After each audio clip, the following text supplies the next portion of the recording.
नमस्कार साथियों, YouTube channel Sanjay Jha speaks में आज फिर आप सभी का स्वागत है। साथियों, आज हम बात करते हैं अमेरिकन विदेश मंत्री का भारत दौरा।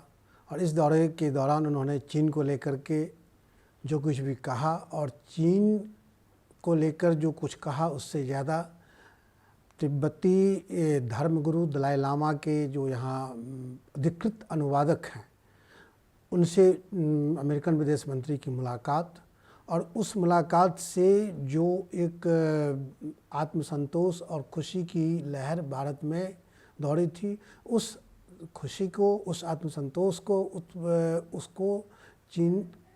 उसको कम्युनिस्ट पार्टी के नेताओं ने किस तरह से फीका किया है, आज हम इस पर चर्चा करते हैं। दोस्तों, भारत में 2 दिवसीय भ्रमण पे, 2 दिवसीय और अधिकृत दौरे पे, भ्रमण पे नहीं, 2 दिवसीय अधिकृत दौरे पे अमेरिका के विदेश मंत्री एंटनी ब्लिंकन भारत आए थे। मंगलवार को भारत आए थे। मंगलवार बुधवार को यहाँ रुके। उन्होंने बुधवार को सिविल सोसाइटी के कई सदस्यों से बात की।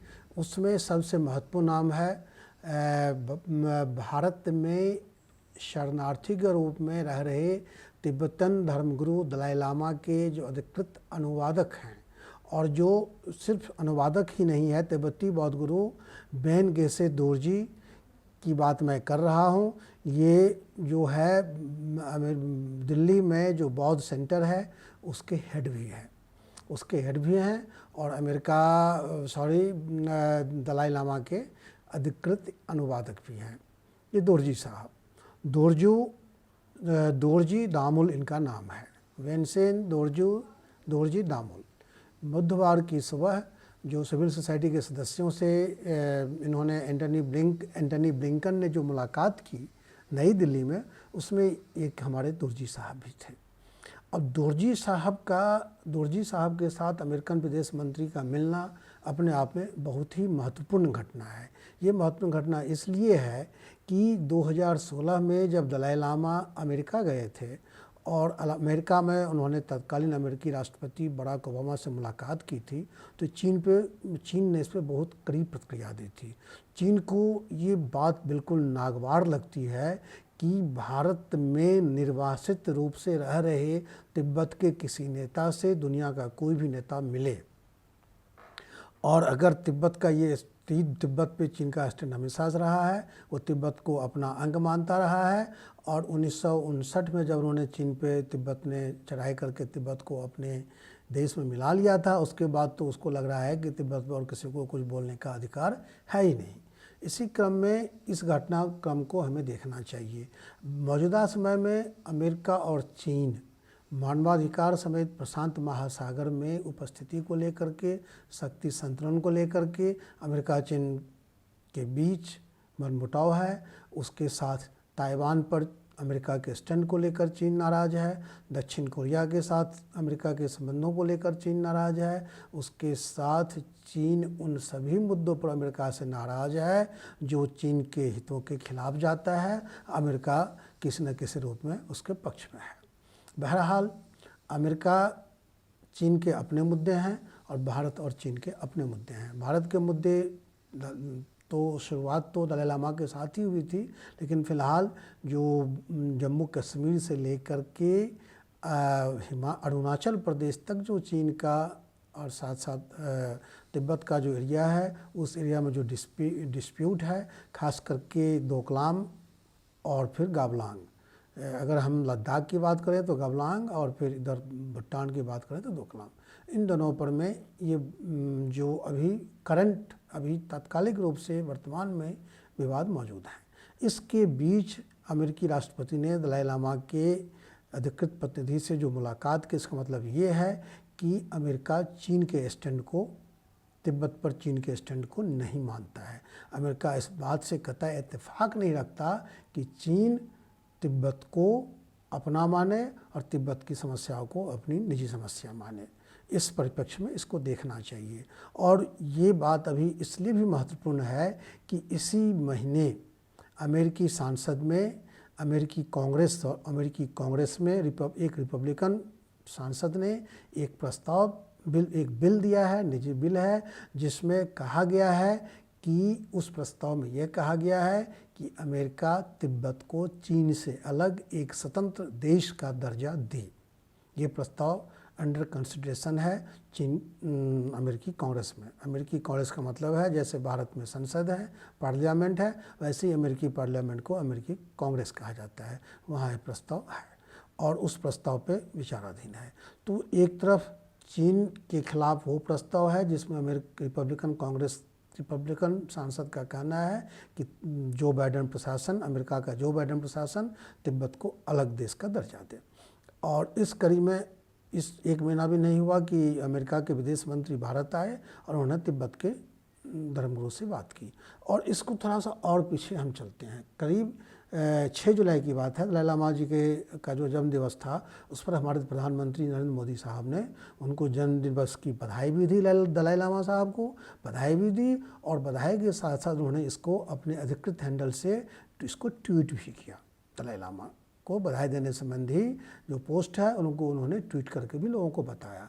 1 साल पहले इसी जन्मदिवस पे प्रधानमंत्री मोदी ने दलाई लामा को जन्मदिवस की बधाई तक नहीं दी थी।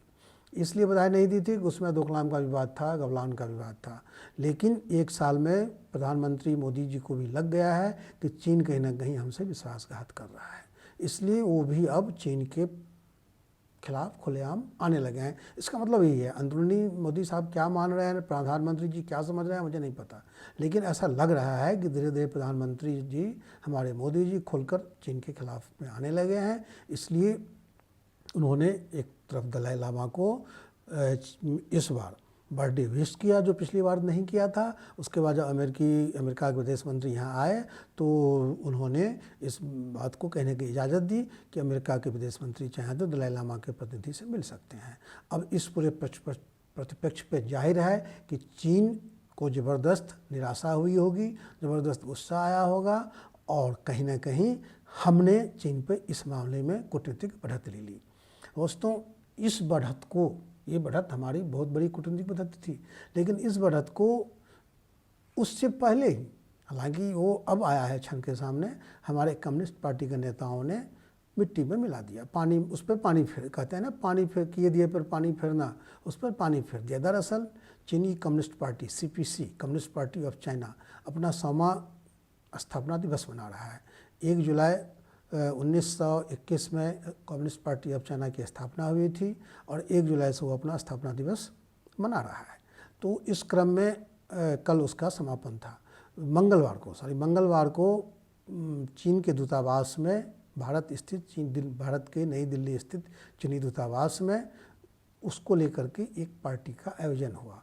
और उस पार्टी में कम्युनिस्ट पार्टी, मार्क्सवादी कम्युनिस्ट पार्टी के महासचिव Sitaram Yechury, communist party of India के महासचिव D राजा और एक सांसद भी उसमें शामिल हुए और कहा जाता है कि दूतावास में जो कार्यक्रम ऑर्गेनाइज किया गया था उस कार्यक्रम को चीन के राष्ट्रपति जिनपिंग ने भी संबोधित किया।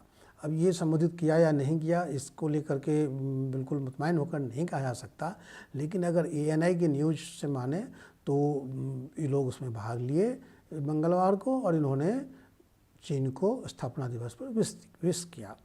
अब देख लीजिए, एक तरफ हमने इस पर बढ़त ली थी कि जब हमारे कूटनीतिक विजय प्राप्त की थी, जब अमेरिकी विदेश मंत्री भारत आए, दलाई लामा के प्रतिनिधि से मिले, इसका मतलब कहीं ना कहीं चीन ने अमेरिका ने हमारे कूटनीतिक स्टैंड को हमारा साथ दिया था।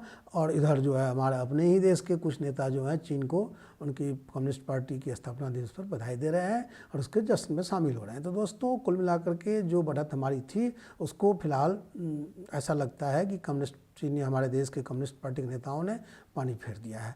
अब इस पर कम्युनिस्ट पार्टी की क्या राय है, उन्होंने क्या ऐसा क्यों किया? ऐसे बीच में जब कई मुद्दों पे चीन से हमारा अभी मनमुटाव चल रहा है, वो हमारा आक्रमणकारी आक्रामकता बढ़ करके गलवान घाटी में हमारी ज़मीन हड़पने की कोशिश में लगा हुआ था, ऐसे मौके पर हमें बधाई देना कहीं भी उचित नहीं लगता है। लेकिन अभी भारत की कम्युनिस्ट पार्टी दलों का अभी जो प्रतिक्रिया है वो सामने नहीं आई है। अब देखना है इस पे उनका क्या है, लेकिन ये गलत हुआ है और ये पूरी जो कवायद थी जो 3-4 दिनों से चली आ रही थी, जो हमारी बढ़त थी कूटनीतिक, वो इन्होंने ख़त्म कर दिया। नमस्कार साथियों, आज के एपिसोड में इतना ही। अगर ये कंटेंट अच्छा, इस पे कम्युनिस्ट पार्टियों की उनका क्या स्टैंड है, उनकी क्या प्रतिक्रिया है चीनी जश्न में शामिल होने का, उसके लिए हम अलग से वीडियो बनाएंगे। फिलहाल इतना ही। अगर आपको हमारा ये कंटेंट अच्छा लगा हो तो इसको शेयर कीजिए, लाइक कीजिए साथियों, और इसको हमारे चैनल को सब्सक्राइब जरूर कीजिए। नमस्कार।